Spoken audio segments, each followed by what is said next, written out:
We interrupt our program to bring you this important message. The I Like It Spooky Horror Podcast presents Pure Macabre's Mich Mash with your host, Leah Stalker. I'm so glad that you're here. I like it spooky.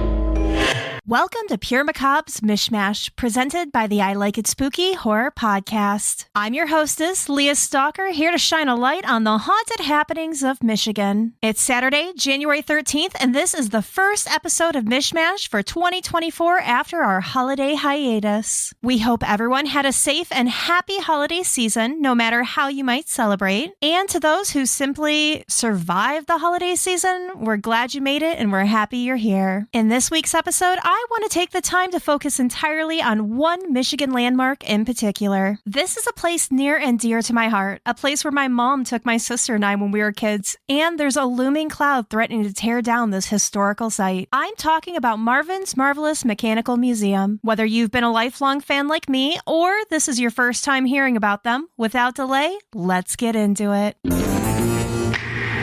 Marvin Yagoda once said, "Wouldn't the world be better off if we took nonsense more seriously?" He lived his life by this philosophy, and from that idea came Michigan's monument to nonsense, known as Marvin's Marvelous Mechanical Museum in Farmington Hills, Michigan. In the simplest of terms, Marvin's Marvelous Mechanical Museum is an arcade. But I'm telling you right now, that doesn't even begin to cover it. Marvin's is over 40 years old, with 5,000 square feet devoted to a large collection of coin-operated animatronic dummies, oddities, unusual nostalgia, mechanical games, and other curiosities. Movie posters, collector's items, and neon signs, along with other amazing antique memorabilia, also cover the entirety of the tall walls and ceilings. Marvin was a real stickler about not leaving any space uncovered. You can also play some newer arcade games for tickets and turn them in for prizes or have your picture taken in a variety of photo booths. While Marvin's is a location that has to be witnessed to really enjoy the sensory overload that it offers, I would love to point out a couple of my favorite attractions you can find there. Something very notable when you walk in is that there's a laundromat conveyor overhead with large RC planes attached to it. You drop a quarter into a nearby machine and you can watch them slowly run the circuit around the entirety of the arcade. They have a classic Romani fortune teller machine that used to grace many carnival sideshows that are still alive and well, waiting to give you a classic fortune.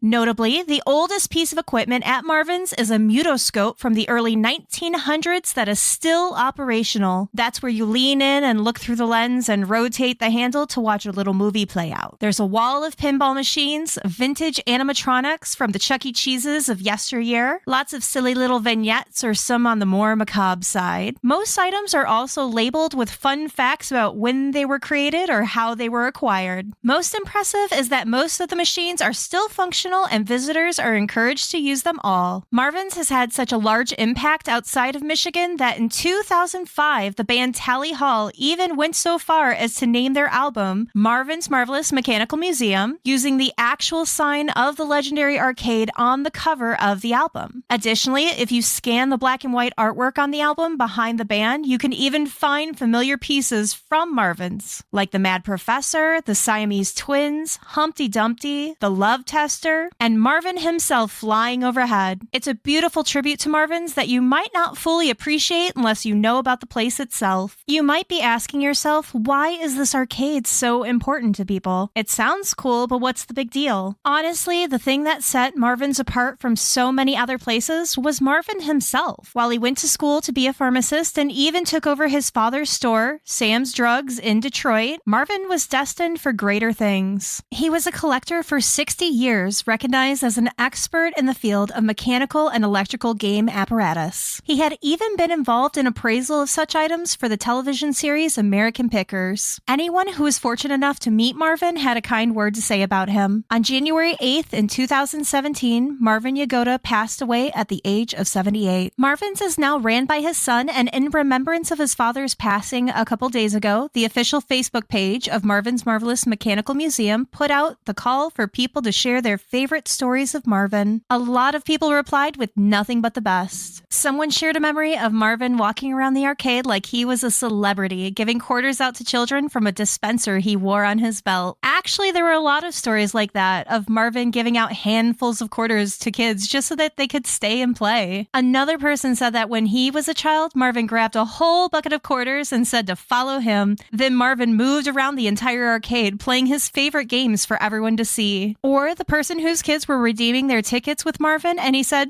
close enough, offering them a much bigger prize than what they had to trade for. There are also so many people who talked about Marvin working hard, tirelessly servicing machines and repairing any in need. I even have my own personal Marvin stories from when I was a kid. I didn't even realize it was him, honestly. He just seemed like a nice older guy commenting on the nearby attractions to me. Then he showed me a large panoramic picture, one from the olden days when the picture was taken so slowly left to right that you had to stand very still. Marvin pointed out himself on one end of the picture in a big crowd. Then he moved to the other side and pointed out himself again. It might not sound that impressive with Photoshop these days, but he told me that he had to wait for his picture to be taken on one side. Then he had to run quickly as could be so he could reach the other side so his likeness could be captured twice. I remember just how proud he was about it and how happy it made him to share the story and that knowledge with me. Another time, there was a tin on the wall of a Batman comic book cover. I was completely obsessed with Batman as a kid, and I somehow got up the nerve to ask Marvin if he would sell it to me. I don't know why I thought that was a good idea, okay, but I did it.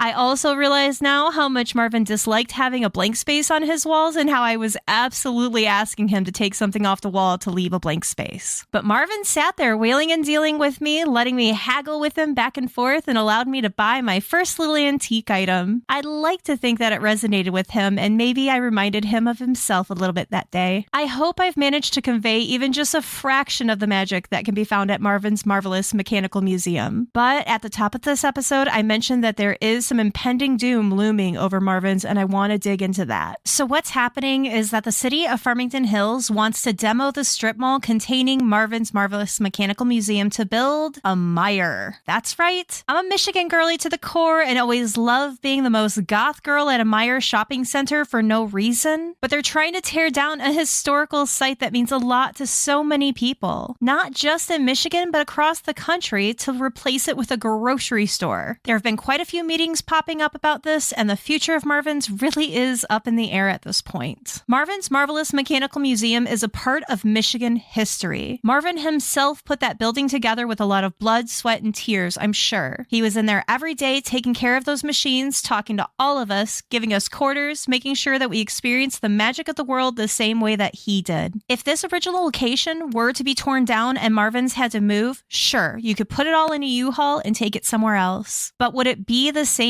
as the Marvin's that we grew up loving? I'm really not sure. It feels like something would be lost that we could never get back. If you've gone to Marvin's before, or if you've never been, I implore you to go visit now. Don't put it off. Go check it out, show your support. Let them know that they're an important part of our community as well as a part of rich Michigan history. I also want you to go to facebook.com/Marvin's Marvelous Mechanical Museum. They've been posting meeting times happening in the city of Farmington Hills that people can attend to express their concern over losing Marvin's. There's also a change.org petition that has been posted that needs more signatures. Marvin did so much for us all throughout his life. He did so much to give us magic and nonsense, and he did it with everything that he had. We owe it to Marvin to do what we can to support his legacy. You can find more information on their site, marvin3m.com, or follow them on Facebook.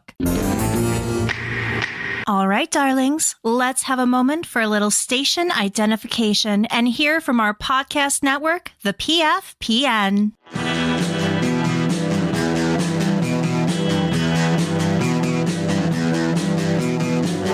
You're listening to the Prescribed Films Podcast Network, home to hundreds of hours of free podcast entertainment.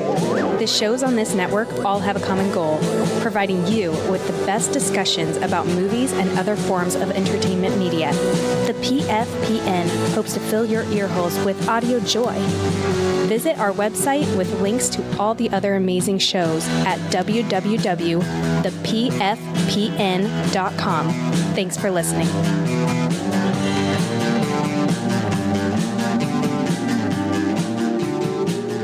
While my time is coming to a close, have no fear. We've got plenty more blood-curdling content for you to get your ears on. The I Like It Spooky Horror Podcast main feature episodes with Clint and Brian will always be coming at you bi-weekly on Sundays. You can tune in 3 times a week for Spill the Guts episodes with Clint, bite-sized episodes containing the latest in horror news. Additionally, on the first Tuesday and Thursday of each month, Brian hosts Appendages, episodes to highlight horror on the free streaming services Crackle and Redbox. As if that wasn't enough, on the third Tuesday of each month, you can tune in to Indie Spotlight, where Clint, Brian, and myself will be bringing you our takes on indie movies, comics, authors, music, and much more. If you're looking for more Mich Mash and me, I'll be back bi-weekly on Saturdays to let you know what's up and everything going down here in Michigan. You can also find Pure MIcabre on Instagram, TikTok, and Facebook, where I post